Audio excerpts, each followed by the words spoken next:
If you're looking for a great podcast about West Virginia, look no further. The 100 Things WV podcast is your one-stop source for all information about West Virginia. From history and culture to the latest news, we cover it all.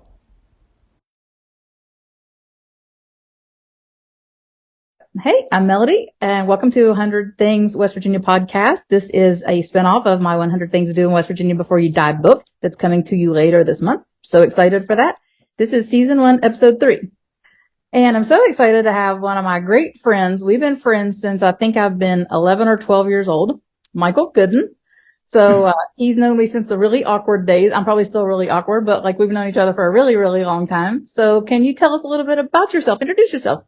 Well, it can't be any more awkward than, my nickname was Nerd through junior high and high school. So, that's how people knew me. But, I've known Melody for many, many years. And, we just get younger with time too. Yeah, absolutely. But, we're in band a lot together, and Melody was head majorette, and, we had a good time while we were in school. So, we lost contact there for a little bit, and then I caught up with you in Florida when we both lived in Florida, and, we've just been staying in touch. So, and when you get it to this area, we try to have dinner and stuff like that. So that's awesome. I can't wait. I'm going to see you quite a bit, hopefully. Yeah, absolutely. So that's going to be awesome. Michael and I both went to East Bank High School. I'm going to give another little nod out to Jerry West. If you don't know who Jerry West is, shame on you. But anyway, it's pretty cool that we went to East Bank. And I will bring up another fun fact is that our band, when we were in the 8th grade, which was middle school, the middle of junior high school at that time, our band was selected to go to Washington, D.C. to march in the Independence Day parade, which was a really big deal because I remember Wayne Newton and the Beach Boys being around us. Like they were in front or behind us or something like that. And I remember it was like 110 degrees, like people were dropping like flies. But yeah. It's nasty hot. Yeah, and we might have been the only junior high band at that time. We were killer. Like we were really a killer band. Thanks, Joe Anderson. Yeah. Hey, and another thing about Jerry West too, he's from he actually grew up in Shillian, West Virginia. Mm-hmm. And the actual, if you know the NBA logo, the basketball player, that's Jerry West, actually. That's his shadow. So, people would associate that, but that is Jerry West's picture. I teach people that fun fact all the time. It must be, it's a West thing, I'm sure. And one more thing about East Bank I just wanted to show you before we go on. I had this fun little reminder. So, I've just moved and downsized majorly, but there's, a couple things I just can't part with, a handful of things because I'm very sentimental. So I found this 7th period composition book. And this is from when we had Miss Hark. Well, where is it? I've got this screen thing on. When we had Miss Hark. And some of these stories in here are so freaking hilarious. We had to write a story about like what we'd rather be doing or your greatest fear, a letter to Santa at that age. Anyway, it's just hilarious. And so I was just reading some of these and my God, we had the most fun, like middle school days. Like I feel so. What grade was that? That was 8th grade, I think. We had Miss Hart. 8th grade? Mrs. Hart? Okay. Yeah. Okay. And another fun fact, Michael and I were in all the SMART classes, so I think we had nearly every class together for 6 years. A lot. A lot. We saw each other way too much. And probably got in trouble. So, Michael, can you tell us where you're from and how close that is to West Virginia? Well, I currently reside in Hagerstown, Maryland, which is right, if you look at a map, Hagerstown is like wedged between West Virginia and Pennsylvania. Okay. So there is like a 10-mile stretch there where you can go from West Virginia to Maryland to Pennsylvania. And that's where I currently reside at right now. I'm originally from a small town in West Virginia called Carte. First thing we're going to talk about is Hawks Nest State Park. And I noticed that you have a great aerial view as your screensaver. I do. Let me see if I can get out of the way of it. That's awesome. That's a great picture. And so mine is that of another famous attraction on the Midland Trail National Scenic Byway, which happens to be my favorite in West Virginia. And that is Burger Carte. Burger Carte. You and I both like bond over Burger Carte. It's a great roadside, little, what is it? Just a little dairy kind of bar. I don't know, but that place has been there since probably the 50s, probably back in the 50s. I never miss a chance to stop there. Well, yeah. Every time I go home, I have to go up to Burger Cart. Oh yeah, and that's what I like right there. That chocolate salsa. Ooh, it's so good. And as we've talked about, we always ask about the T-shirt. Can we buy that Ringer T-shirt? Ringer T-shirt, absolutely. Yep, that's not for sale, and it has dust on it, like an inch thick, 5 inches thick, because it's been hanging there forever. Yeah. So we'll tell our listeners that Hawk's Nest just had a $7 million facelift. It was in 3 phases. I was there between 1 and 2. It looked pretty impressive. They have 31 rooms in their lodge. They have a restaurant that serves breakfast, lunch, and dinner, an aerial tram, jet boat tours, hiking trails, a nature center, and a gift shop. A really good gift shop. So, Michael, what do you love about Hawk's Nest? Let me tell you, first of all, one of the best things about it is the drive to Hawk's Nest. Oh, absolutely. You know, the drive on that 2-lane road up Route 60, I believe that's 60. I always get 60 and 61 confused, but cause they're right across the river from each other.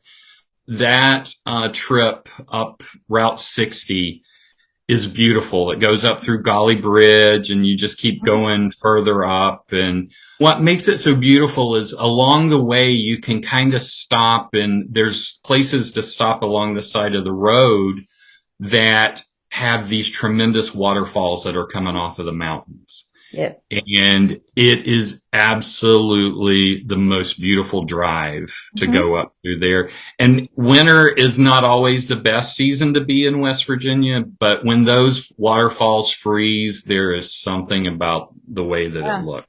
It's incredible. Incredible. So the road you're talking about, I'll have to say that when I first started exploring West Virginia, when I was about 40 years old, I would go twice a year from Charleston up to Beckley, which was the long way. Just to get everybody up to speed, before the interstate system, you had to take Route 60 or 61 to get to this area that we're talking about.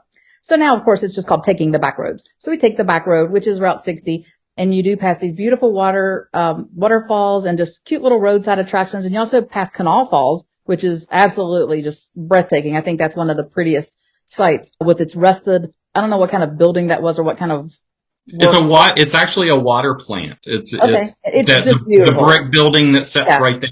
It's a water plant. And then the Glen Ferris Inn, which is a 100-year-old historic inn, sits right there by that property. I mean, it's just sensational. And so you just continue this road until you get to the new River Gorge Bridge, which is 10 miles, I think, from Hawk's Nest and 15 miles from the next attraction we're going to talk about in a minute. So that's West Virginia's only national park, and it is a fabulous national park. So we've all been suckers for New River Gorge New River Gorge forever. It's a scenic area and preserve as well as the bridge, which was the longest suspension bridge in the world. It's an arched bridge is what it is. So. Yeah. So anyway, and that would take you ultimately to Beckley. So, you know, back in its day, like Beckley was the destination you were going to when we were young. And so now it's just like a really fun road trip. So back to Hawk's Nest. Have you ever done the jet boat tour or the aerial tram? I have not done the jet boats. I never did do the jet boats, but I have done the tram that takes you from the lodge down to. It's a little bit scary. Water. It is, and I think it's it was a little bit at the time just because it was old. Yeah, exactly. I think that had a lot to do with the scariness factor of it. I don't know. You said they did some rehab to it. Did they do any improvements to the tram? I'm not sure about the tram, but I did it once when Peyton was a senior, so that's been about 10 years ago. Mm-hmm. So you get in your little pod and you slowly trek down to the river, and it's a pretty long way, and it's really shaky. And if it's windy or anything, I guess they will close it if it's too windy. But when you get down there, it's absolutely beautiful. There's a few train trellis areas for pictures and all this sort of thing. That's where you do the jet bridge or the jet boat. And I do know that it's a 1 hour tour, which is a 30-minute ride in a van down to the water and then a 30-minute boat ride. So it is a 1 hour tour if you do that. I did look that up. Mm-hmm. Have you eaten at Hawk's Nest? Many years ago, I have when we were in college there. I forget. Did you go to Tech? I forget. No. Okay. So this park is mentioned under the West Virginia State Parks website, and they actually have a really nice website. So I will add that there are, I think, 7 hiking trails, and there is a downloadable map if you wanted to do the hiking trails there, but they don't have a food menu. And they do serve breakfast, lunch, and dinner. So I was really surprised they didn't have some kind of a food menu because I just wanted to see if it was about like it used to be. And it was, kind of better than average food way back then. Mm-hmm. But the gift shop across the street from Hawk's Nest is their, I guess, visitor center, and it has a little gift shop and restrooms. So if you're on this road and you see those restrooms, that's the only one you're going to see for a very long time. So you will want to stop and use the restroom there. Yeah, and you're actually talking there where the actual overlook is.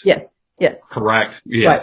Okay, so have you taken the little walk out from the park when you just park your car at the lodge and then walk out at that little wooden? Yeah, they have really done some work there on that to make it very handicap accessible also.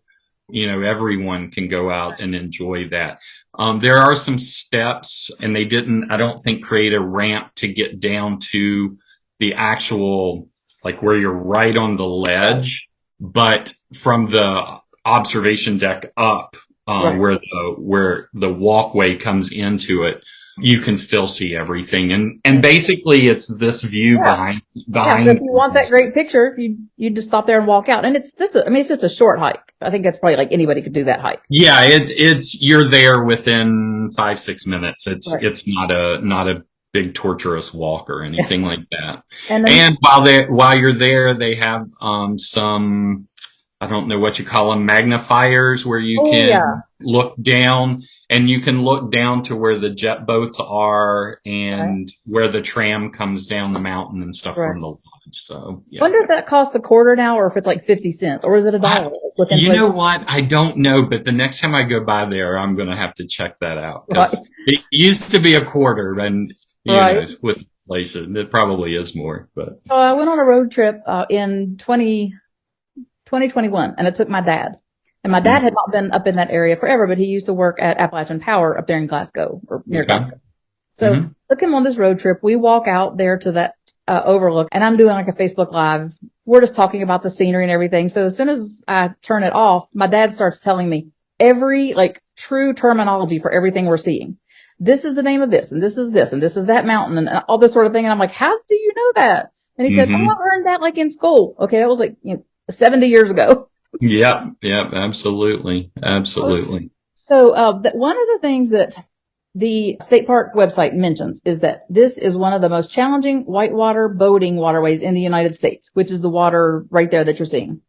Have you been whitewater rafting in West Virginia? I have been. I've gone several times. I've never actually done the Gauley River. Okay. But I have done the New River several times, where you get in at Thurmond, and then you get out right before the actual big New River Gorge Bridge. So the last part of the trip, you're coming out, and you get out of the boat there. If you've never done it, it's incredible. Have you been? I've had back issues since I was 30, so I've never done it. But my family has, and they loved it. And my husband used to invite friends who had never whitewater rafted in their life to do the Gauley, which is literally class 5 and 6 rapids. When they drink Gauley and it's like super. That's correct. For adventure. Because all that water is being fed out of the Summersville Lake. So. Well, he would invite 12 business people that we did business with around the country, and it would be their first time, and they're literally doing the class 5 and 6. So, I'm a little bit arrogant about living in West Virginia for so long. And whenever I'm somewhere, for instance, we have houses in Panama. And so they advertise whitewater rafting. Great. That's a class 2 rapid. We are the real deal. We have 4, 5, 6, it doesn't get any. That is correct. So that is correct. West Virginia can be very arrogant about their whitewater rafting scene. That is very, very true. So it's a beautiful trip. You start out at 8 a.m. in the morning. And they stop about halfway through, and they, the company that you go with usually feeds you lunch, halfway through. There's additional stops along the way, different things. There's a big boulder that's come off of the mountain that you can actually climb up on and jump off of there, into the river and stuff. It's a great day trip. Right. It's a great day trip for you to really just kind of have fun. It's a lot of fun. So I'm not a daredevil. I just like to take pictures. I like to take pretty pictures. Well, and you have to remember, it is whitewater, and it is very, it can be dangerous, to people, but the guides on the river and stuff, they do everything humanly possible to, keep you safe. And they teach you about what to do and what not to do and all. That's so awesome. yeah, it's great. It's really, really a fun trip. Okay. So we're going to move on. Our next topic is the mystery hole. And I'm going to just preface this with, the song Defying Gravity from Wicked? The star song. Okay, that is what the mystery hole is. Literally, there's no rhyme or reason for this. There's a couple places in the United States. I think this one is literally the best. Gravity makes no rhyme or reason. Water runs uphill, and it's absolutely fabulous. And just to give you a visual for those of you who are just listening to it, because when I make this a video, I am going to share some pictures. But it is a metal semicircular building that's very graffitied and bright color painted. It has half a Volkswagen car stuck out of it. It has a huge gorilla over the top. It is just all funky and fabulous. And it's something that catches you by surprise when you're driving through this area, this remote area with this gorgeous scenery. But it's kind of it just fits so well up there. And maybe just because we've known it for our whole life. So, mystery hole. Have you done the tour? How many times have you done the tour? Favorite part? I can't count how many times I've done that tour all my life, It's one of those, along Route 60 as you're going across from Hawks Nest to Anstead. There were a couple, 2 or 3 different type stops like this. Mm-hmm. They were just roadside attractions, from the 50s, 40s, 50s. Where this was the only way you could get across, to Virginia or whatever. So it just kind of broke up the monotony of the trip back in the day. And these were just kind of little roadside attractions that you would stop at. There was the mystery hole. There was another one, and it was called the Snake Pit. Oh, okay. I don't know. Do you remember that? Ever seeing that? It's a little past, the mystery hole, but literally it was a pit, a well, right? And you looked over into it and they had snakes in it, like rattlesnakes and different things. And you paid money to go and see this, But that's the type of place the mystery hole is. And I had looked it up a little bit, and I found some verbiage here that they use actually on their website that I just, described it. This mysterious, mind-baffling mystery hole was unclosed for public view around the middle of the year 1973 and is probably the best kept secret in West Virginia, or maybe the whole USA. No one knows for sure. Here are the laws of gravity seem to have gone berserk, and your sense of balance is entirely upset. Yes, so that's how they describe it. And it's very true. You get into sections of this and you have no idea how things are happening inside. Right. So to give the listeners a little idea, you go into this gift shop and then you're led down these crazy kind of stairs or down just a little area. So it's not handicap accessible. No children or no babies, infants are allowed. I think you might have to be a certain age to go. You can't have any health issues like heart issues. I don't think you can have a pacemaker or anything of this nature. You can't have vertigo or anything like that. You can't get dizzy real easy. You can't take any kind of electronic device. Your phones have to be left in your car. There's just a lot of rules because this is a really strong gravitational pull. So when you get to the bottom already, it's like a Disney ride. Your skin is pulled back and you feel and you're literally fighting the gravity to stand up. So it would be nothing. If this is how you would normally walk, it would be nothing for you to be walking backwards like this or forward like this. And so I think, I don't know if you just stand around. There's a couple couches for people who need to sit down. Mm-hmm. If you sit on the couch, I'm just warning you, it is hell getting up. It is so hard getting off that couch. Been there, done that. And I was young and in shape at that time. So, and let's face it, that couch has been there since probably 1940. Yeah, exactly. Right. So the guy who does the show, I'll just tell you one thing and then maybe Michael has something else to add. He takes a chair, just like a straight back wooden chair, and he lifts it in his hand and he just touches it to the wall. Let's go. It hangs on the wall. Then he gets a little ladder, lays it against the wall, climbs up in it, sits in the chair, which has nothing under it. There's no tricks. It's not David Copperfield. This is the mystery hole. Mm-hmm. And he sits in the chair and the gravity holds him up and the chair that's literally just touching the wall. So pretty fantastic. So, do you remember any other highlights? You know what? I just remember that he always carried a ball with on a string, and he would hold it out in front of him, and the ball would like go to an angle Right. because of the gravitational pull or Right. whatever of I it. never But remember that.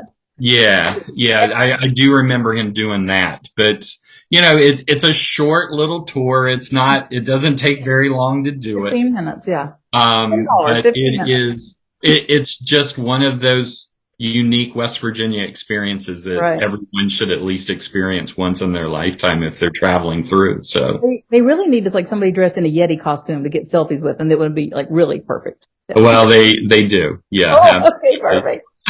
So I So, remember, fun fact. So, Peyton was going to Charleston Catholic, and I think, well, no, she was at Sacred Heart. So she was in elementary school at this time, and she was in a science class, and they were talking about gravity and saying something about water like running downhill. And so Peyton says, well, it can also run uphill. And they're like, oh no, water doesn't run uphill. Well, at the mystery hole, it does. And so like, her teacher was like, I stand corrected. Like I have to apologize. So literally they would pour water on something. I don't know if it was a board or whatever. And you'll just see the water yep. trickle up. So literally water runs uphill at the mystery hole. Mm-hmm. So anyway, We have no idea why. We have no exactly. idea. And it's been on a lot of shows and all this sort of thing. So it's just a great quirky attraction. One more thing. First I want to show you something special, and then we're going to talk for a second about an old memory. So I found this. My mother passed away 4 years ago. And so like I try to do things that make me feel like close to her and so forth. So I found this necklace, this West Virginia necklace that she had. I don't know where she got this. I mean, it's a little nicer than junk jewelry, but it's still kind of junky. If you can see the little West Virginia, and then it has the little star with Charleston. So anyway, I'm going to wear this to some of my book signings. So it'll feel close to her, and it's so West Virginia. So I loved it. I found it. Absolutely. Circa 1970s. I'm taking my mother on the road with me. That's perfect. That's perfect. I saw your co-author last night. I had dinner with Angie last night. She was up here close to me, so we went and had dinner, and I'm excited for your tour. I'm excited for the tour. So. Me too. Like it's crazy. It's gangbusters. I'm just trying to keep up. So yeah, did you see her in West Virginia or in Maryland? I'm sorry? Did you see her in West Virginia or in Maryland? We drove down to West Virginia, down to Martinsburg, and we actually went to a little Thai restaurant there in Martinsburg, West Virginia. How was it? Very good. Okay. Very good. This is our second time actually doing that. So, but that's kind of the closest Thai restaurant to us. So, and we enjoy Thai food. Okay. And it's in beautiful downtown Martinsburg, and it's in an old house. It's this little Thai restaurant in this old house, so it's great. That's awesome. Good. Yeah, I'll have to check it out. I haven't done much in Martinsburg at all, so I might need to spend some time there. Okay, yeah. So, I don't know if you heard the news. I mean, I know you know this news, but anyway, so the Sternwheel Regatta is back. The tagline, you gotta regatta, like we've known this tagline since we were kids. I think it's so fascinating. I love the you gotta regatta. So the Sternwheel Regatta Festival that Michael and I grew up going to, that was all the rage. It was the festival of the year in West Virginia. I think at one point it grew to 10 or 11 days. It was a really long festival. Then they had some issues, so it just went away. Came back last year. It was very well received. So it's back again this year, June 30th through July 4th. So I'm really excited for that. They made the announcement yesterday of the artists. I'm not sure if you saw that. Better Than Ezra, Jody Messina, Flo Rida, and who was the last one? Cool in the Gang. Cool in the Gang, yeah. I'm pretty sure we probably knew a band song at that time. Yeah, Cool in the Gang. Probably did a band number. Yeah. Yeah. I was listening. I was actually watching the live stream when Mayor Goodwin was announcing all of that, and they're really, really excited about having it come back, and Flow Rider's a pretty big name, and Cool in the Gang. Come on. I know. Cool in the Gang's a little older, but for the classics like us, it's great. It's great. And Desperately Wanting Better Than Ezra. I love that one. Yeah. And then Jody Messina, I guess she's starting a world tour or something, and this was one of her first stops or whatever in Charleston. I met her at the CMA Fest in Nashville a couple of years ago. Yeah. So that was really cool. Are you going to be in town during that? I'm going to be there for 4 months. Oh, that's right. You did tell me. You did tell me. Yeah. So favorite old school Sternwheel Regatta memory? I can't.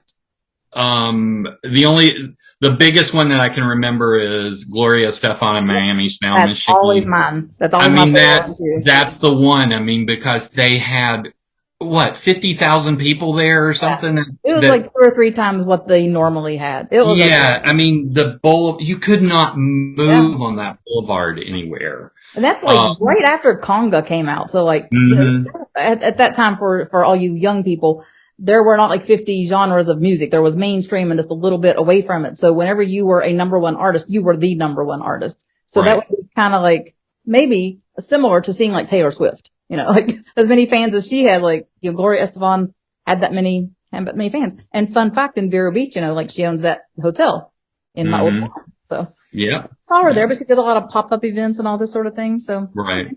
Yeah, but that was the one that I always remember too. I mean, it was just because Charleston, I don't think had ever seen that number of people come into downtown, and I don't think they even expected it to be as big as it was, and that was a sight to see, and to be there in that crowd where you really couldn't move, it was insane. Did you ever see the funeral parade? I've never seen the funeral parade in my life. I did, it was always like on Sunday. They would do that on Sunday. I had seen that a couple times. I don't know if they still do that, but I always thought that was just something fun. Yeah, I don't know that they actually do that either. But I think the rubber duck, they would dump all those like thousands of plastic rubber ducks, and you bought a chance if somebody won a car or a truck or something. Yeah. Yeah. They used to have events that were all over the city, that whole week. It was always a week.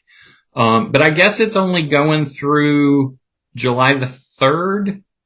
They're doing Friday, June 30th through Monday, July 3rd. Okay. And then, I guess Tuesday, which will be July 4th, they'll have fireworks and stuff like that. And they typically have the symphony and stuff that play the night that the fireworks. The symphony's usually at the University of Charleston. I have a couple friends in that symphony, so I would like to see them. I haven't seen it in probably 15 years. Yeah. Well, sounds very good. I look forward to seeing you, and I appreciate you being here to chat with me for a bit. Me too. This was fun. Yes, thank you so much. If you follow podcasts, I would love it if you'd subscribe to my channel, 100 Things WV. I also have a Facebook and an Instagram page. We have a book coming out through Reedy Press. We're going to be doing book events all over the state. So anyway, really excited for that. Go East Bank. Go East Bank. Go Pioneers. Thank you so much. I appreciate it. All right. Thanks for having me. I'll send you a copy. All right. Sounds good. Bye. Bye. Learn even more about West Virginia by buying my book. You can pre-order right now, but it'll be on the shelves very soon. You can order that at readypress.com and just look under West Virginia under the search, or Melody Pittman, MELODYPITTMAN. You can follow along on our social channels at 100ThingsWV, Facebook, Instagram, Twitter, and you can hear our podcast wherever you get your podcasts under 100 Things WV. We hope you'll subscribe.